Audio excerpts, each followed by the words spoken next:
Om Shanti. Good morning. बहुत सुंदर नज़ारा है यहाँ पर माउंट आबू ज्ञान सरोवर में, और जितनी भी महिमा गाई जाए इस स्थान की उतनी कम है।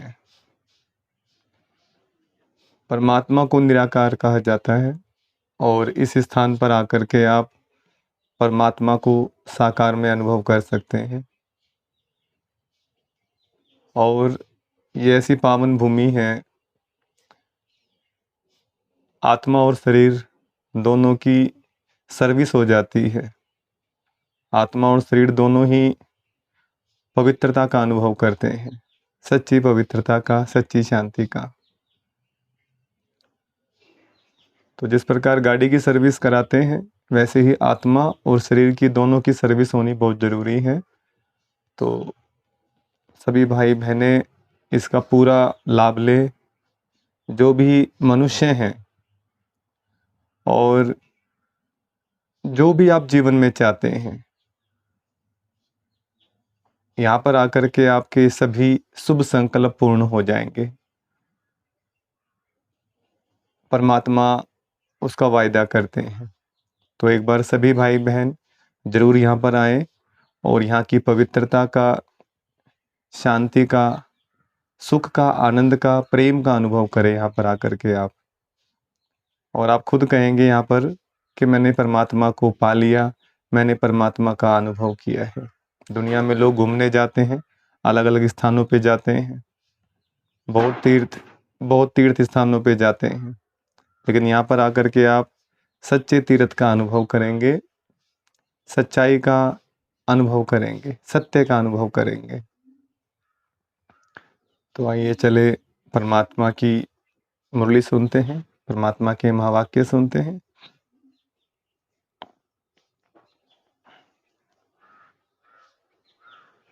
बाबा कहते, मीठे बच्चे, अभी तुम बहुत बड़े स्टीमर में बैठे हो। तुम खारी चैनल को पार कर सिर सागर में जा रहे हो। तुम्हारा लंगर उठ चुका है। प्रश्न, बच्चों को विशेष थकावट किस बात में आती है? थकावट आने का मुख्य कारण क्या है? उत्तर, बच्चे चलते चलते याद की यात्रा में ही थक जाते हैं। इसमें थकावट आने का मुख्य कारण है संग दोष। संग ऐसा मिल जाता है जो बाप का हाथ छोड़ देते हैं। कहा जाता है, संग तारे कुसंग बोरे।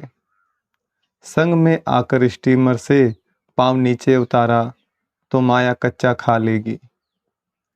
इसलिए बाबा बच्चों को सावधान करते हैं, बच्चे समर्थ बाप का हाथ कभी छोड़ना नहीं।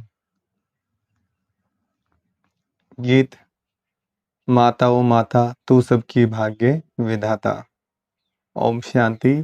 रूहानी बाप रूहानी बच्चों को कहते हैं, बच्चे ओम शांति, इसको भी महामंत्र कहा जाता है। आत्मा अपने स्वधर्म का मंत्र जपती है। मुझ आत्मा का स्वधर्म है शांत। मुझे शांति के लिए कोई जंगल आदि में जाने की दरकार नहीं। मैं आत्मा शांत स्वरूप हूँ। यह मेरे ऑर्गन्स हैं। शरीर की जो कर्मेंद्रियां हैं, आँख, नाक, मुंह, हाथ, ये शरीर के क्या हैं? ऑर्गन्स हैं। आवाज करना ना करना यह तो मेरे हाथ में है, परंतु यह ज्ञान न होने के कारण दर दर भटकते हैं। इस पर एक कहानी भी है। एक रानी का हार गले में था, लेकिन वह भूल गई। उसे लगा कि मेरा हार खो गया है, तो वह बाहर ढूंढ रही थी। फिर कोई ने कहा, हार तो गले में पड़ा है। यह दृष्टांत देते हैं, मनुष्य दर दर भटकते हैं ना। सन्यासी आदि भी कहते हैं, मन की शांति कैसे हो? परंतु आत्मा में ही मन बुद्धि है। आत्मा इन ऑर्गन्स में आने से टॉकी बनती है। बाप कहते हैं, तुम आत्मा अपने स्वधर्म में रहो। इस देह के सब धर्म भूल जाओ। बाबा बार बार समझाते हैं, तो भी कोई कोई कहते हैं हमको शांत में बिठाओ, निष्ठा कराओ। यह भी कहना रोंग है। एक आत्मा दूसरी आत्मा को कहती है मुझे शांत में बिठाओ। अरे क्या तुम्हारा स्वधर्म शांत नहीं है? तुम आप ही नहीं बैठ सकते हो? चलते फिरते तुम स्वधर्म में क्यों नहीं टिकते हो? जब तक रास्ता बताने वाला बाप नहीं मिला तब तक स्वधर्म में कोई टिक नहीं सकते। उन्होंने तो कह दिया है आत्मा सो परमात्मा, तो स्वधर्म में टिक नहीं सकते। इस अशांत देश में तुम्हारा यह अंतिम जन्म है। अभी तुमको चलना है शांत देश में, फिर जाना है सुख धाम में। यहाँ तो घर घर में अशांति है, सतयुग में घर घर में रोशनी है। यहाँ अंधियारा है, यहाँ घर में हर बात में ठोकर खानी पड़ती है। घर घर में अंधियारा है, इसलिए दीप जलाते हैं। जब रावण मरता है फिर दीपमाला मनाते हैं। वहां तो रावण होता नहीं, तो सदैव दीपमाला ही है। यहाँ रावण राज्य के कारण 12 मास के बाद दीपमाला मनाते हैं। रावण मरा और लक्ष्मी नारायण का कारोनेशन हुआ, उनकी खुशी मनाते हैं। सतयुग में जब लक्ष्मी नारायण तख्त पर बैठते हैं तो कारोनेशन मनाते हैं। तुम जानते हो अभी रावण राज्य पूरा होगा, भारत को फिर से राज्य भाग्य मिलना है। अभी कोई राज्य नहीं है, बाप से राज्य मिलना है। बेहद का बाप बेहद की राजधानी का वर्षा देते हैं। बाप कहते हैं मैं तुमको सदा सुख का वर्षा देने वाला हूँ, बाकी और सभी तुमको दुख देने वाले हैं। करके कोई सुख भी देंगे तो अल्पकाल क्षण भंगुर।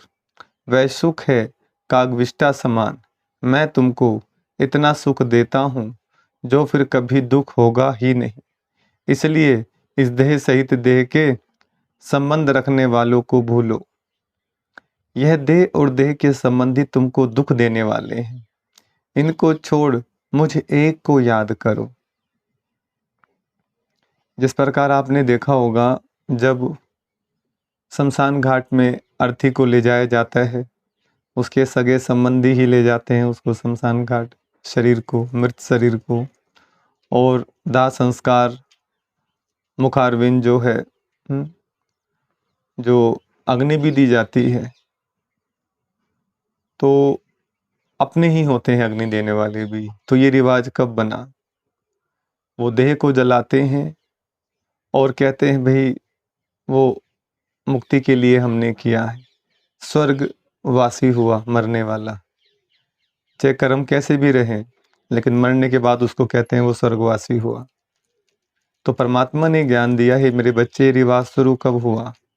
जब मैं संगम पर आता हूँ और तुम बच्चों को ज्ञान देता हूँ। तो कलयुग के अंत में ही आता हूँ मैं, जिसको संगम युग कहा जाता है। और तुम्हें तुम्हारे सगे संबंधी तुम्हें दुख देते, परेशानी देते हैं, तुम्हें ऐसे बोलते हैं जिससे तुम्हें आघात पहुंचता है, तो वास्तव में जलना ही है, वो जलाना ही है। वो दुख नहीं देंगे तो तुम मुझे याद क्यों करोगे? तो इसलिए एक तो वो शरीर को जलाना, स्वर्गवासी बनना, वो संगम पर होता है। जब तुम देह भान से जलते हो, तुम्हारे को दुख देते हैं तुम्हारे सगे संबंधी, इसलिए तुम्हारा मोह भी नष्ट होता है उनसे, और तुम हृदय से परमात्मा को, ईश्वर को याद करते हो। तो फिर बाद में वो है, शरीर को जलाने का रिवाज तो है ही है, लेकिन उसमें आध्यात्मिक रहस्य छुपा हुआ है। बहुत गहरी परंपराएं हैं हमारी, रीति रिवाज हैं, जो परमात्मा हमें आकर के स्पष्ट करते हैं, क्लियर करते हैं। तो बाबा कहते देखो, यह देह और देह के संबंधी तुमको दुख देने वाले हैं, इनको छोड़ मुझे को याद करो। याद करना होता है सवेरे अमृत वेले।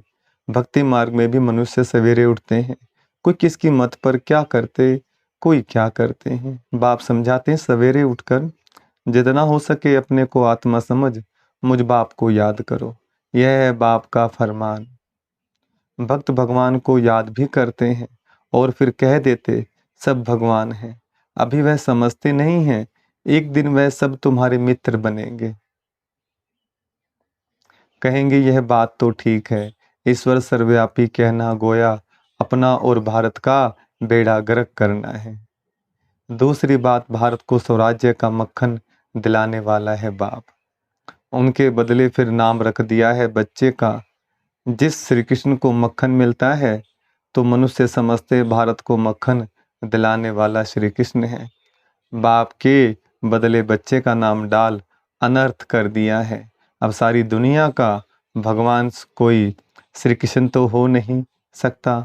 मनुष्यों ने रावण की मत पर अपने आप को श्रापित किया है।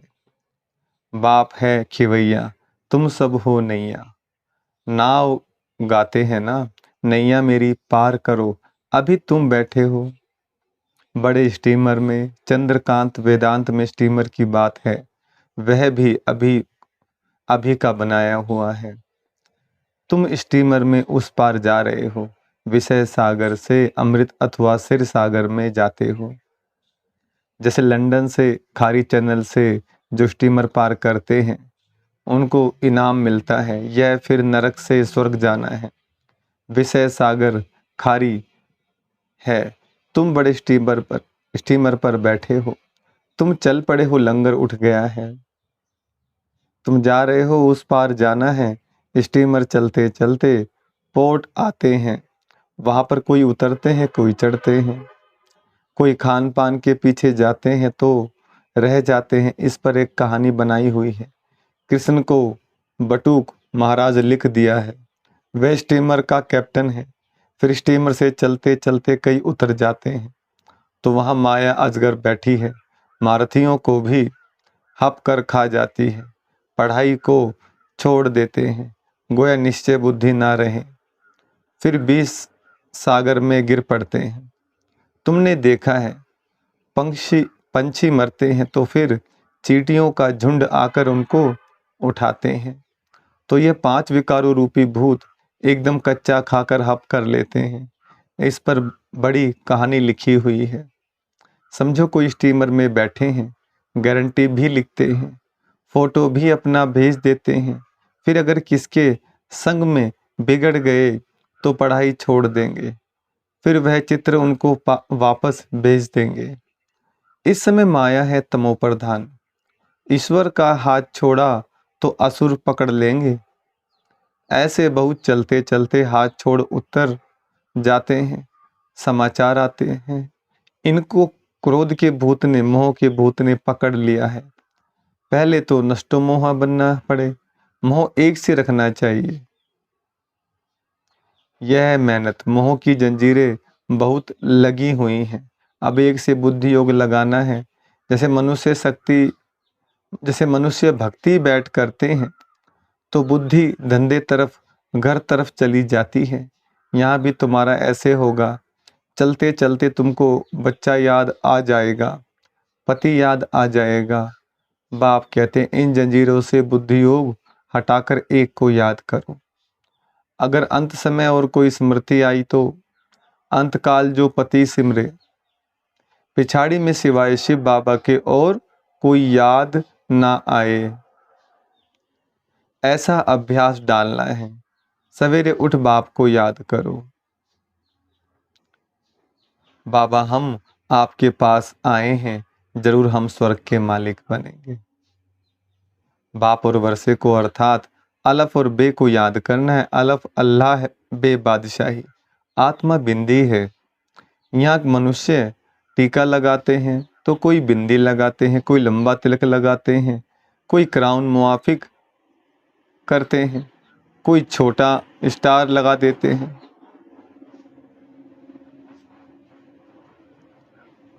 कोई हीरा लगाते हैं। बाप कहते हैं तुम आत्मा हो, जानते हो आत्मा स्टार मिसल है, उस आत्मा में सारे ड्रामा का रिकॉर्ड भरा हुआ है। अब बाप फरमान करते हैं निरंतर मुझ बाप को याद करो और सबसे बुद्धि योग तोड़ो, यह लक्ष्य और कोई भी दे न सके। बाप कहते हैं तुम्हारे सिर पर जन्म जन्मांतर के पाप हैं, वह याद के सिवाय भस्म नहीं होंगे। एवर हेल्दी बनने के लिए बाप को याद करना है। बाप से ही वर्षा मिलता है। एवर हेल्दी और एवर वेल्दी पने का हेल्थ वेल्थ है तो बाकी और क्या चाहिए। हेल्थ है वेल्थ नहीं तो भी मज़ा नहीं, वेल्थ है हेल्थ नहीं तो भी मज़ा नहीं। आत्मा को पहले बाप को याद करना है तो विक्रम विनाश होंगे और 21 जन्मों के लिए हेल्थ हेल्थ मिलेगी, और सुदर्शन चक्रधारी बनेंगे तो फिर 21 जन्मों के लिए वेल्थ मिलेगी। कितनी सहज बात है। हमने 84 जन्म ऐसे चक्कर लगाया, अभी सब खाक हो जाने वाले हैं। उनसे दिल क्यों लगाए? दिल उनसे लगानी है जो नई दुनिया की बादशाही दे। आत्माओं से बात करते हैं बच्चे, अब इस शरीर को भूल अपने को अशरीरी समझ मुझे याद करो। यह शरीर तुमको पाठ बजाने के लिए मिला है। सवेरे उठकर यह सिमरन करना चाहिए। साजन जो खाड़ी से पार ले जाते हैं उनको याद करना है, बाकी और सब विषय सागर में डूबने वाले हैं। बाप है पार करने वाला, उनको खिवैया बागवान भी कहा जाता है। तुमको कांटे से फूल बनाकर स्वर्ग में भेज देते हैं, फिर स्वर्ग में तुम कभी दुख नहीं देखेंगे। इसलिए उनको कहते हैं दुख हरता सुख करता। हर हर महादेव कहते हैं ना। शिव को ही कहेंगे यह है ब्रह्मा विष्णु शंकर का भी बाप। वही बाप 21 जन्म के लिए सुख का वर्षा देते हैं, तो उसको याद करना चाहिए ना। इसमें चाहिए हिम्मत। याद करते करते थक जाते हैं तो चलना ही बंद कर देते हैं। संग ऐसा मिल जाता है जो छोड़ देते हैं। इसलिए कहा जाता है संग तारे कुसंग बोरे। बाहर जाने से कुसंग मिलेगा तो नशा उड़ जाएगा। कोई कहेंगे ब्रह्मा कुमारियों के पास तो जादू है लग जाएगा। इनके पास नहीं जाना, परीक्षाएं तो आएंगी। ऐसे बहुत होते हैं, 10 वर्ष रहकर भी फिर संग दोष में आ जाते। पाँव नीचे उतारा और माया कच्चा खा लेती है। यह भी निश्चय करते हैं कि बाप से स्वर्ग का वर्षा जरूर मिलता है, फिर भी माया के बड़े तूफान आते हैं। यह युद्ध का मैदान है, आधा कल्प माया का राज्य चला है, अब उन पर विजय पानी है। रावण को जलाते हैं, फिर एक दिन खुशी मनाते हैं। यह सब आर्टिफिशियल सुख हैं। रियल सुख मिलता है सुख धाम में। बाकी नरक का सुख है कागविष्टा के समान। स्वर्ग में तो सुख ही सुख है। तुम सुखधाम के लिए पुरुषार्थ कर रहे हो। बॉक्सिंग में कभी माया की जीत कभी बच्चों की जीत होगी। हमारी बॉक्सिंग चल रही है माया के साथ। यह युद्ध रात दिन चलती है। उस्ताद का हाथ पूरा पकड़ना है। उस्ताद सर्वशक्तिमान समर्थ है। कौन? शिव बाबा। उस्ताद सर्वशक्तिमान समर्थ है, हाथ छोड़ देंगे तो फिर सर्वशक्तिमान भी क्या करे। हाथ छोड़ा यह गया, माना बाबा की मुरली सुनना बंद किया, बाबा को याद करना बंद किया तो माया पछाड़ देगी। स्टीमर की बात शास्त्रों में भी है। अब स्टीमर जा रहा है, बाकी थोड़े दिन हैं। वैकुंठ तो सामने देखने में आता है, पिछाड़ी के टाइम तो घड़ी घड़ी वैकुंठ के दृश्य देखते रहेंगे। जय शुरुआत में बहुत देखते थे, पिछाड़ी में भी तुमको बहुत साक्षात्कार होगा। जो यहाँ होंगे, जो हिम्मत से हाथ पकड़ कर रखते हैं, वही अंत समय यह सब देखेंगे। बच्चियां बतलाने लग पड़ेंगी, बाबा यह दासी बनने वाली है, यह फलानी बनने वाली है। फिर अफसोस करेंगे हम दासी बन गए, मेहनत नहीं की तो और क्या हाल होगा। फिर बहुत पछताना होगा। शुरुआत में तुमने बहुत खेल पाल देखे हैं। गीत है ना जो हमने देखा, तो जैसे समय नज़दीक नज़दीक आता जाएगा, सब बतलाते रहेंगे कि पढ़ाई तो हो न सके। बाप कहेंगे तुमको कितना समझाया, तुम श्रीमत पर ना चले तो यह हाल हुआ। अब कलप कलप यह पद मिलता रहेगा। इसलिए बाबा कहते हैं अपना पुरुषार्थ करते रहो, माता पिता को फॉलो करो। कई कपूत बच्चे भी होते हैं ना, माया के वश हो तंग करते हैं, फिर बहुत भारी सजा खाएंगे। पद भी भ्रष्ट हो जाएगा, सजाओं का भी बच्चियों ने साक्षात्कार किया है। दुनिया में है आसुरी संग और यहाँ है ईश्वरीय संग। बाबा सब बातें समझाते हैं। फिर ऐसे कोई ना कहे कि हमको क्या पता, विनाश के समय मनुष्य बहुत त्राही त्राही करने लग पड़ेंगे। तुम बहुत साक्षात्कार करते रहेंगे, मिरुआ मौत मलू का शिकार। इसी प्रकार से तुम डांस करते रहेंगे। तुम देखते रहेंगे कि विनाश के बाद फिर हमारे महल कैसे बनते हैं। जो जीते रहेंगे वह सब देखेंगे। बाप का बनकर फिर अगर फारकती दे दी तो देख थोड़े ही सकेंगे। अच्छा, मीठे मीठे सिकलदे 5000 वर्ष बाद फिर से आकर मिले हुए बच्चों प्रति नंबरवार पुरुषार्थ अनुसार याद प्यार और गुड मॉर्निंग। रूहानी बाप की रूहानी बच्चों को नमस्ते। हम रूहानी बच्चों की रूहानी बाप दादा को नमस्ते नमस्ते नमस्ते। धारणा के लिए मुख्य सार है। पहला पॉइंट, समर्थ बाप का हाथ पकड़कर रखना है। एक बाप से ही दिल लगानी है। सवेरे उठकर याद में बैठना है। दूसरा पॉइंट, संग दोष से अपनी संभाल करनी है। कुसंग में आकर कभी पढ़ाई नहीं छोड़नी है। वरदान, खुशी की गोली व इंजेक्शन द्वारा स्वयं की दवाई स्वयं करने वाले नॉलेजफुल भव।